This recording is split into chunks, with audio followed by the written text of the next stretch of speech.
Have you ever hunted a gobbler that felt like he was a complete mystery, exhibiting seemingly oddball behavior, or just found a way to elude you every time? But you were able to finally crack the code and eventually get him within gun range. Well, that's the story of this particular gobbler that I hunted over the course of several weeks last spring, and it will certainly go down as one of the most unique turkey hunts I'll ever have. The first time I hunted this public land creek bottom, I found a group of hens and jakes roosted in a cottonwood, but there was no toms and no birds gobbling in the immediate area. So I continued on farther down the creek bottom. An hour later, I could hear what I thought was a tom gobbling where I had just seen the jakes and hens, so I quickly headed back. Sure enough, there was a longbeard pushing the jakes around and following the group of hens. Using the terrain, I carefully closed the distance on the flock and got on the edge of gun range, but just couldn't close the deal before the group got ahead of me and crossed onto private land. Though I didn't get it on camera, one thing I noticed about this gobbler is that when he popped out a strut, his right wing was dragging on the ground and appeared to be broken, which left me wondering how and where was he roosting with a broken wing, because he definitely wasn't with the hens and jakes in the cottonwood tree. Fast forward 1 week, and I was back in the same spot, and it was deja vu. The hens and the jakes were roosted in the cottonwood, but no tom and no gobbling in the area. So I headed farther down the creek bottom where I did have a close encounter with a hen and a tom that just wouldn't crest the hill to where I could get a shot. On my way back to the truck, I found the group of hens and jakes, and sure enough, there was the broken wing gobbler with them. I worked to within 100 yards, but he wasn't interested in coming to a call, and I ran out of cover to get any closer to the bird.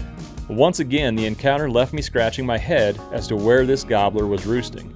He wasn't with the group, and he wasn't gobbling on the limb early enough to where I could pinpoint his location. So I assumed he was roosting somewhere well off of the property, and at daylight he would quickly move to join the group. So a few days later, I went back in again to see if I could solve this mystery. I got in early and set up along the creek in the exact spot where I'd seen the group of birds and the broken wing gobbler move through the last 2 times I had hunted there.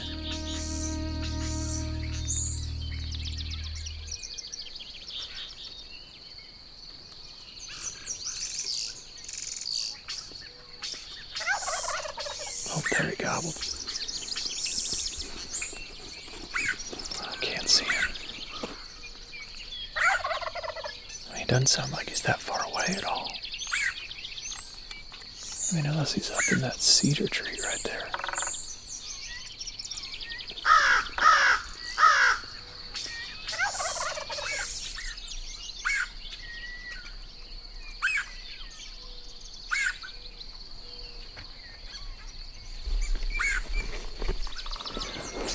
Just saw him pitch down. He must have been in that cedar tree. I just caught a glimpse of a turkey flying down out of there. Felt like he was literally just a few feet off the ground.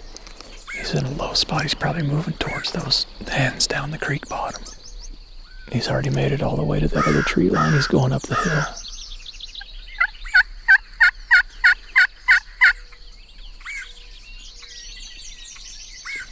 Well, he's going to beat feet towards those hens, which I'm not surprised.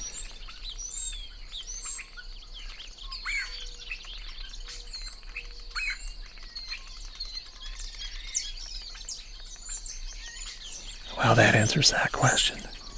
He's got a broken wing, and I've suspected that he couldn't fly, or at least couldn't fly well. Well, this morning, I finally got in here and set up on this end of the creek bottom. I've just set up in this spot where I've seen them move through.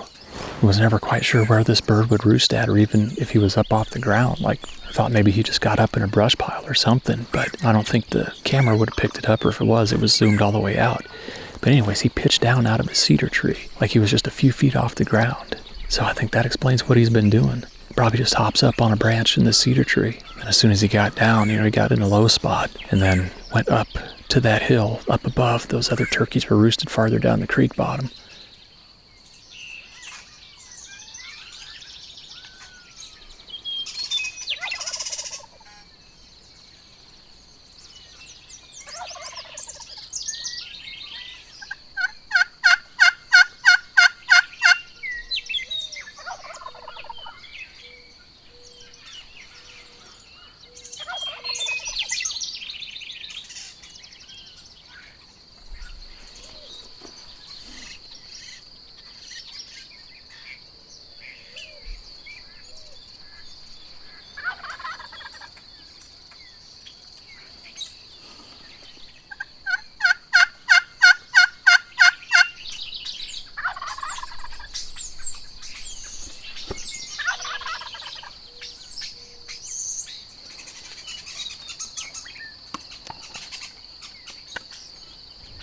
Well, it's about 8 o'clock right now.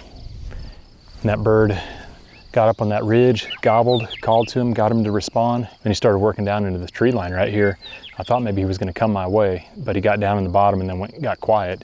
And I'm assuming got with the hen, because I was hearing hens down in this, farther down this creek bottom this morning. I mean, those big cottonwoods right there is where they typically roost. So, but anyways, as much as I'd like to keep going, keep after him this morning, just try to find him again or just wait on him to, start up gobbling again. I got work to do, so I'm gonna head out. But the important thing this morning was figuring out exactly where he was roosting. Got an answer as to, whether this thing could even get up in a tree or not. But now I know where he's roosting. I know he likes to get up on that high point, gobble up there. Probably should have just been set up in this tree line this morning to begin with, knowing that, he likes to get up on that high point. But this morning I set up in that spot where I've seen those turkeys the last 2 times. They eventually end up in this corner and cross the creek. So, but tomorrow morning, I'm gonna be right in that tree line, right where he cut through to go up to that high point. And if he roosts in that cedar tree again, where he was this morning, I should be in the game, because I think I can be set up within 70, 75 yards of him on the roost.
It's just starting to break daylight. I spotted that gobbler up in the tree.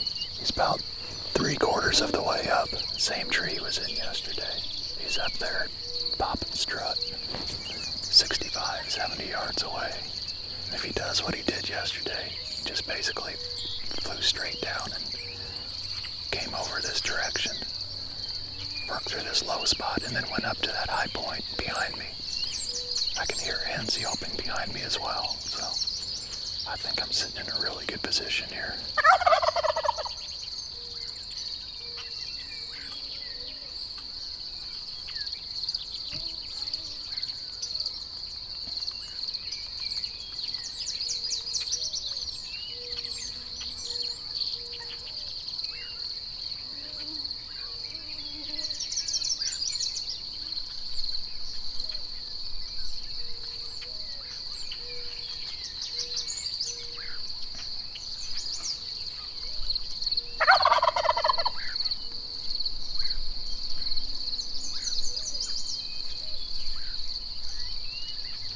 It's well past legal shooting time, just kind of overcast.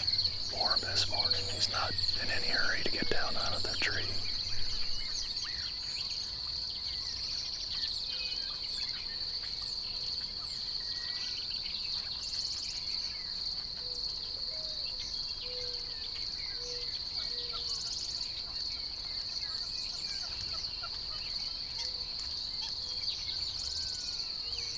You can hear a hen yelping close by here.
him right to me.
Mule deer's following her around. Oh, good grief, don't push her the other way. There we go, there we go. There we go. Come on over this way.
Finally, after 4 encounters with this bird, finally got him down, man. That worked out perfect.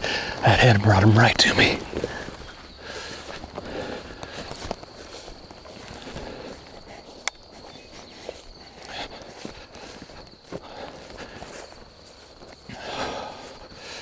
Look at that.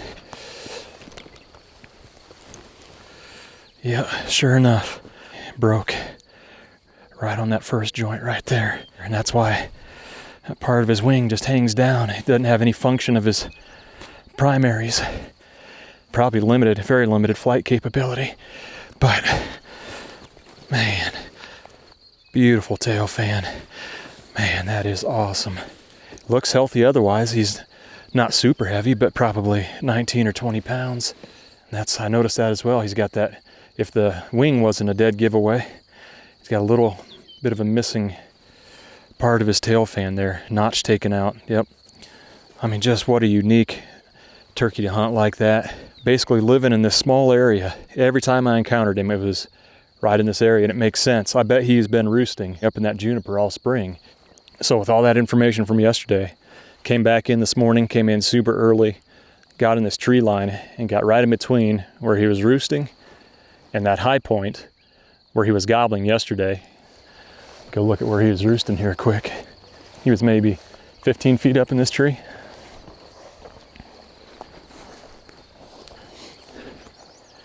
So yesterday, I was set up by that big cottonwood down there in that cedar tree. And then he was gobbling. You know, when I could hear him gobbling, I thought he was up on top of the hill. But as it turns out, he was up in this cedar tree. And then I just happened to see him, you know, just kind of fly down. It looked like he basically fell down out of the tree. So I finally had an answer of where he was roosting. And, you know, I had a bunch of work to get done yesterday, so I wasn't able to come back in the evening and try to get him roosted, but I assumed that he would be right here. My guess would be that he would, you know, probably get somewhere like right here, maybe could just get enough lift that he could get up into these bottom branches or middle branches and then limb hop his way up to get up to the top.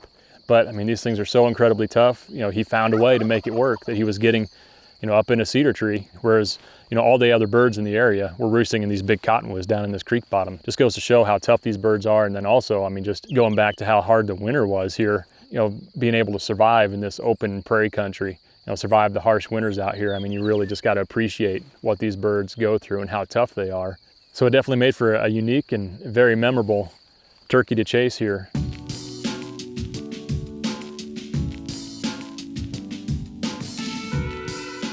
Talk about my thought process for where I set up this morning. So there's where he's roosted.